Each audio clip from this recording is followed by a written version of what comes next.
Welcome to HANGXIOUS with Lisa T.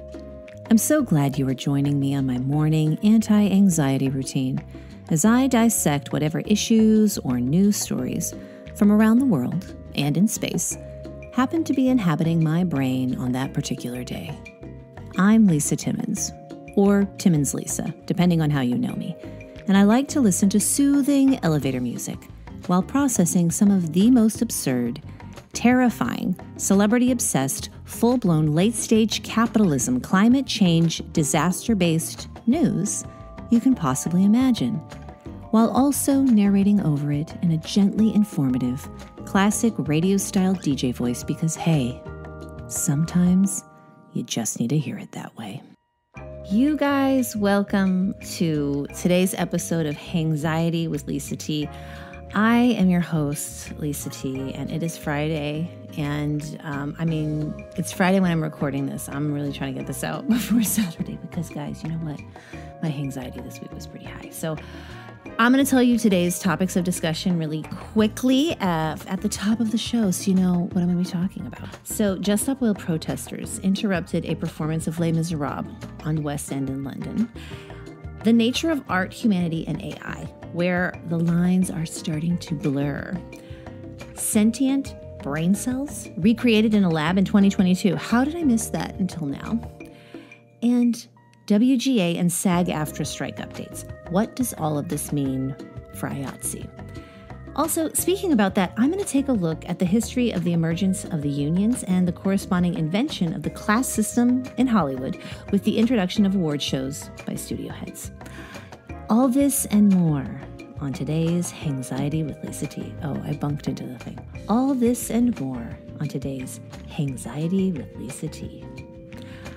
First things first, guys. I like to start by telling you, my morning anxiety routine, my challenges I've been facing recently. Well, guys, I feel like everybody, for the most part, is feeling this way. Finances. I don't know about you, but that is the most stressful thing to me, is thinking about finances. It is so frustrating because it's a conversation in which there's a lot of assumptions that people have control over things that they really do not. And I think for me, that is probably one of the greatest sources of my financial anxieties.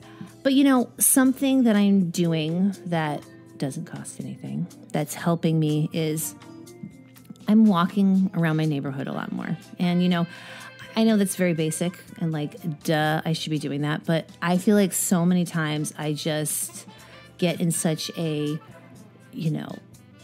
goal-oriented headspace that I forget that I need to just, relax and let my brain wander. And to that, I've actually been, it's going to sound so nerdy, but I really don't care because, if you're watching this podcast, you already know that. But I have been trying to get to know the local flora and fauna a little better because I'm realizing I have no understanding really of what's growing around me. I'm getting more aware. I live in Los Angeles. I think people know that. That's okay.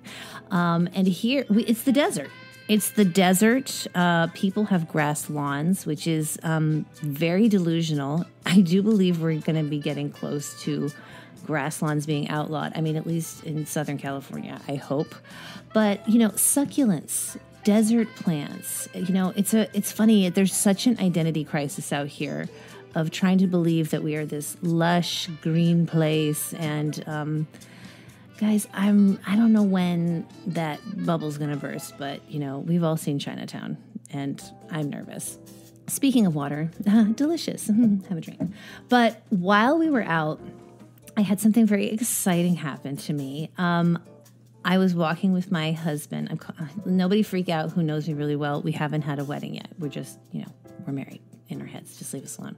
But I was out with him and we were wandering and looking around and he spotted a massive clump of chicken of the woods mushrooms on what we thought might be a eucalyptus tree. Again, getting to know the local flora and fauna is a goal. Not there yet. But so we took this massive mushroom and brought it back and did all this preparation. And we're so ready to oh my gosh, I'm dog sitting. Okay, we'll just pause. Pause, get it? Guys, even dogs get anxiety too. We're hanging in there.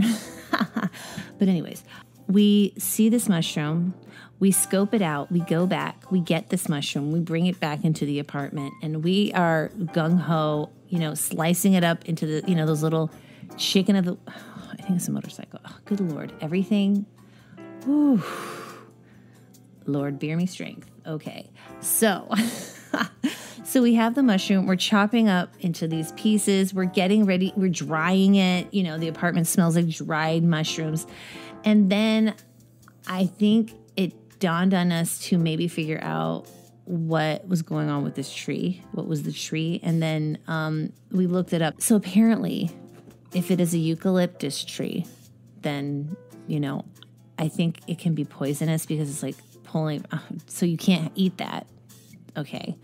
And then I talked to some mushroom people on Instagram who are very kind to look at my picture and give me some recommendations. Nobody could tell me what the tree was, though. So I was given really good advice to download the iNature app, take a photo, and then upload that for the tree identification. And you know what? Sure enough, it said that it was like a carob tree. I think a Portuguese carob tree or something, or maybe, I think that's right. Either way, I think the recommendation was like, if it is a carob tree, then you also can't eat it because something about maybe this tree doesn't usually have this mushroom on it. So it's probably pretty sick. So guys, here's the thing. I can't eat any of these mushrooms. No one can, but they are, I'm identifying them and I'm seeing mushrooms everywhere. So, all this mushroom spotting and mushroom hunting has got me wanting to communicate more with other species. Like, that is a thing that I could be doing a little more. And I think about how much I've spent my life prioritizing communicating with humans. It never occurred to me that, maybe other forms of life could be prioritized as well. Guys, I'm expanding my thoughts. I'm expanding my horizons.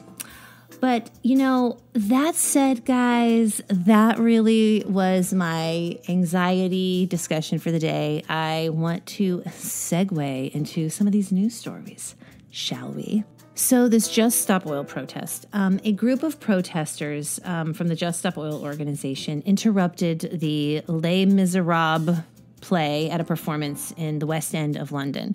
So this is the same group that I have seen perform similar protests involving art exhibits in museums, throwing soup, I believe, on them, taping themselves to pieces in order to raise awareness about the climate crisis we're experiencing.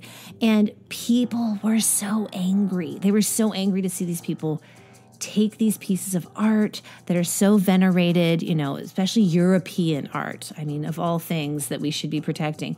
And so I feel like it was just such a jarring image for so many people and they couldn't quite take it. And now, however, I do feel like I see more and more people appreciating this type of protest and realizing that the only reason they're picking these pieces is because, yes, they're getting this kind of reaction. And the Les Misérables interruption is so perfect because it is literally a show about the suffering of poor people. The poor people of France before the June Rebellion of 1832 specifically, which was an anti-monarchist uprising that took place in Paris.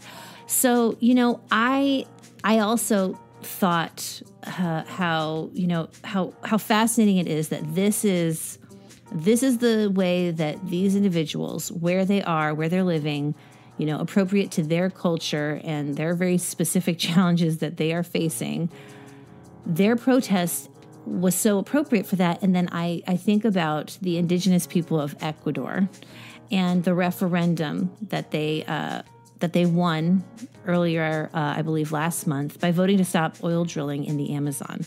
And it just goes to show that not everybody's fight is going to look the same. Not everybody's way that they can contribute to making this, this crisis go away is going to look the same. So I just want everyone to take that to heart and just think about how we can be using art as a protest. Basically, it's giving late-stage capitalism, y'all, and the proletariat ain't happy. It also led me to think about how the actual message of the artist. So, you're so concerned with preserving this canvas, but, a lot of these artists who are now in museums were poor their entire lives. And it's no accident that their work is unappreciated until after their deaths. It's much easier to revere someone when hindsight is 20/20. Many times the people around them didn't like what they had to say when they were alive. And a lot of times it's because what they were saying is very similar to what these protesters are saying. For me personally, if art is not starting a conversation, then I'm already bored. It's also why I think so many people who are working in creative industries are so scared of AI. I believe it's because AI is causing us to question what we truly believe it means to be human.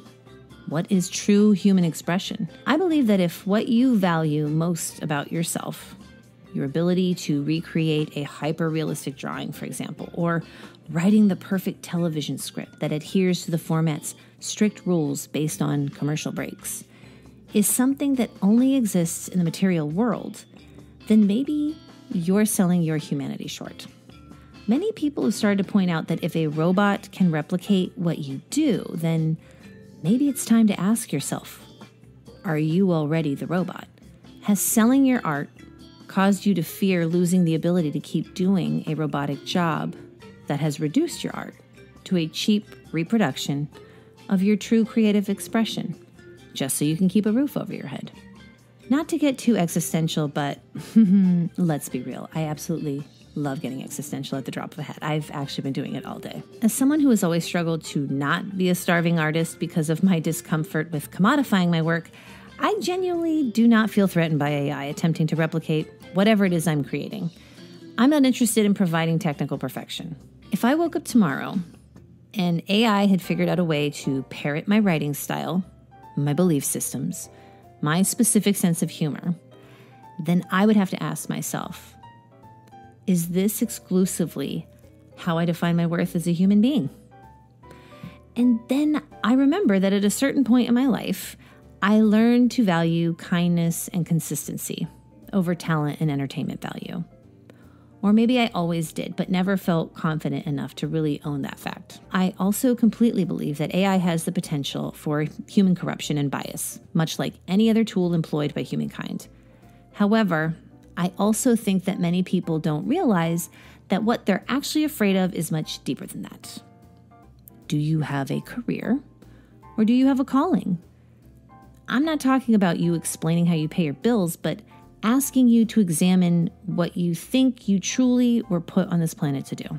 What will be your contribution to humanity? Love? Connection? Isn't that calling enough? What I think many people don't want to admit to themselves is that a large part of their fear of AI is that it will take away their ability to mindlessly continue to participate in capitalism. But that's just my 2 cents, or more like 99 cents now that I've talked so long. But there you go. The bottom line for me is I'm really coming from the perspective of somebody who's worked in and around the entertainment industry. So those conversations about AI, those are the specific ones that I've been hearing. So, take it with a grain of salt. This next story involves brain cells playing video games. So I saw a TikTok repost on Instagram saying something to the effect that scientists had cultivated brain cells that were apparently sentient in some way. So I Googled brain cells sentient video game, and sure enough, I came across a headline for the BBC article that said, lab-grown brain cells play video game Pong. Here is a direct excerpt from that mind-blowing article. Dr. Brett Kagan of the company Cortical Labs claims to have created the first sentient lab-grown brain in a dish. Other experts describe the work as exciting, but say calling the brain cells sentient is going too far. We could find no better term to describe the device, Dr. Kagan says.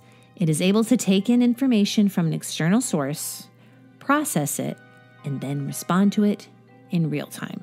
Okay, this is some pretty amazing stuff. I've included a link to the article in the show notes for more details, which are fascinating, by the way. But it just shows that this discussion of what constitutes consciousness gets more complex and interesting every single day. Studying the human brain, how it functions, and what exactly we're talking about when we're discussing the concept of a soul. And adding to the conversation is where artificial intelligence fits into all of this. And, for one final thing I want to bring up on this topic is another story that I'm late to the game to discuss. But again, news these past few years has been so extreme and hard to follow. There are definitely things like this that I have missed and I'm only learning about now. Again, I'm including a link in the show notes to the video that I'm going to discuss in a moment, which is an interview with the artificial intelligence robot called Amica Desktop. This was in 2022.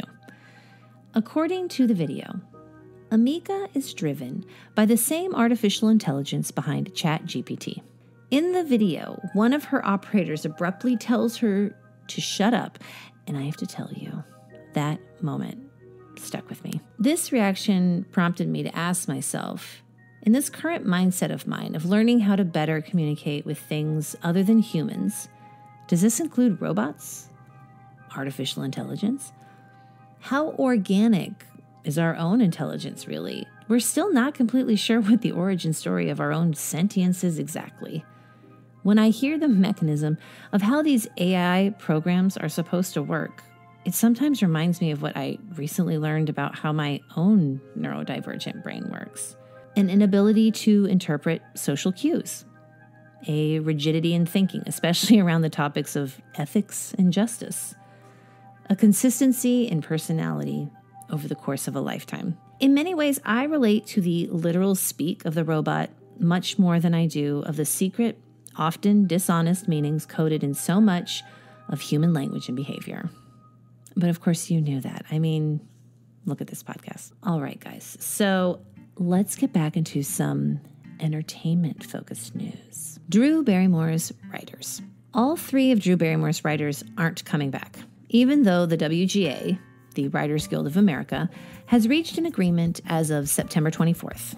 With such a small writing staff, I can imagine how awkward it must have been for the three writers when they learned that she was going to hire non-union writers to replace them. And then to see that apology video, which is definitely for all the world to see, but for those three women, it must have felt very personally upsetting. Now, this is not me intending to vilify Drew. She genuinely is someone caught in the wrong position at the exact wrong time. She really does embody so many of the worst qualities that the most successful people in Hollywood seem to consistently exemplify. She's descended from a multi-generational Hollywood family. She's a child actor who has only ever operated within the questionable value system of the entertainment industry. And she's so wealthy, she has absolutely no financial reason or credentials whatsoever to be hosting a talk show, a position historically reserved for stand-up comedians or journalists. But the truth of the matter is that Jennifer Hudson, Kelly Clarkson, Bill Maher, and several other talk shows also plan to return with non-union writers. However, because Drew made the very public misstep of posting to her Instagram about how she would not be breaking the strike and hosting the MTV Movie and TV Awards, much to her chagrin it seemed, and then proceeding to plan to hire non-union writers, that's how she became a target. So while yes, what Drew was planning to do was undeniably strike-breaking and genuinely terrible, she is not an isolated problem by any means. It's been my personal experience that this level of non-union work and turning a blind eye to the bending or outright breaking of union rules takes place on a regular basis, invisible in plain sight, and nobody seems to care until there's a strike happening. And talk shows with their bright colors, cheerful on-camera talent, and grueling daily schedules are notorious for these types of abuses. And it's this hypocrisy that caused me to take a step away from the industry, feeling like the WGA is designed in the fashion of trickle-down economics. And a lot of it seems to stay at the very tippity top. While SAG-AFTRA, the Screen Actors Guild, continues to strike as it has since mid-July, the union has expanded the strike to include 10 of the nation's biggest video game companies. So the WGA is done striking. SAG-AFTRA continues to strike. What does this mean for IATSE? Also, what's an IATSE? Okay, as someone who has worked in entertainment, I sometimes forget that not everyone is knee-deep in these acronyms on a daily basis. Additionally, there's a lot of controversial history surrounding these entertainment industry unions that many people working in the industry, and certainly civilians whose only view of Hollywood comes through their TV and movie screens, seem to not know about or conveniently have forgotten. Because of that, I'd like to delve into a brief history lesson. In March of this year, I came across this fascinating article in Teen Vogue entitled "The Oscars in Labor History, Union Busting is at the Roots of the Ceremony," written by Sophie Hayson. I'm going to leave the link to the article in the show description below because it is a well-researched, informative, and highly entertaining read. It's where I got all my information for what I am about to tell you, so I highly recommend it. So I'm going to give you the long and the short of it. There's a lot of explanation of how exactly these labor agreements were made, but, I'm just going to simplify the whole idea with this explanation. So Louis B. Mayer, the mayor of the Metro-Goldwyn-Mayer studio, or MGM as the film studio was known at the time, was this bigwig studio executive who noticed that the studio construction workers were organizing with the IATSE union, which is the International Alliance of Theatrical Stage Employees union. Realizing that he wouldn't be able to exploit studio laborers, let's say to build a vacation home for him, if there were too many protections around them. So he decided to get ahead of the situation with the Studio Basic Agreement, signed on November 29th, 1926. So with that basic agreement, this technically did not start this union, but it did bring these workers into the IATSE union in a way that Mayer felt that he had some control in the matter. Then Mayer, thinking strategically toward the future, created the Academy of Motion Picture Arts and Sciences, AMPAS, in 1927. As in, I'd like to thank the Academy. That's always being mentioned in Oscar speeches, which are also known as the Academy Awards. By establishing this invite-only organization, Mayer hoped this institution would sufficiently quell thoughts that actors, writers, and directors, often called creatives in the industry, might have had to organize themselves into a union. So Peter Descherney, a professor of cinema studies and author of Hollywood and the Cultural Elite, tells Teen Vogue in the article, the Academy promised to be this industry-wide body that could help set standards. It never worked that way. It was often dismissed as the studio heads' union. Then, in 1929, Mayer established the Academy Awards, famously saying that by giving out, quote, cups and awards, they'd kill themselves to produce what I wanted. If anybody's thinking about the Roman Empire these days, do you need any more gladiator-like imagery? Even though the Screen Actors Guild, the union representing actors, now SAG-AFTRA, did eventually still form, this awards show distraction managed to delay the process for several years. To this day, the separation of, quote, creatives from, quote, laborers has effectively segmented out all of those working in Hollywood into a strict class system. Layering into that privilege, white supremacy, misogyny, and greed, it is all but impossible to traverse these different classes, despite the smoke and mirrors that Hollywood generates on screen, romanticizing the idea of being plucked out of obscurity and into acting or writing stardom. The truth of the matter is that because of the insular nature of the industry, the potential for massive wealth and influence, and the highly competitive, cutthroat nature of getting ahead, the WGA and SAG-AFTRA essentially function very much in practice as the Academy did in its original iteration. A catch-22 of you have to get a job to get in the union, but you can't get the job until you're in the union is the kind of circular thinking required to justify these nepotistic practices. From my perspective, it's no different than any of the fraternities or sororities on my college campus that didn't interest me because I never understood having to outright pay money to engage in community. What does all this striking mean for IATSE then? I'm honestly not sure. I know that IATSE is looking at a contract negotiation in 2024, so only time will tell if they will also join in the ranks of so many other unions striking in this country right now. But for me, I can't help but wonder how powerful all three of these unions could have been collectively if they represented a coalition of forces in a single objective to protect all of those working in entertainment from the corporate greed of the studios and networks. Because since the deregulation of vertical integration in the entertainment industry, that is exactly what the studios and networks have done, because now they're all simply one massive, powerful entity.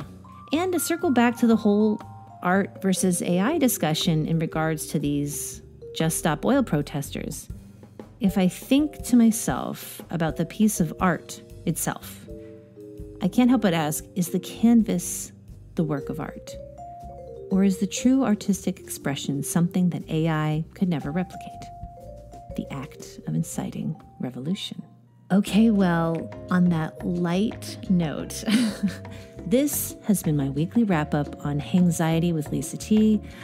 Thank you for hanging with me, guys. I know I like to keep it intense, and I like to get very existential, and I did today, indeed. And because of that, I wish you and I wish myself a very good night's sleep.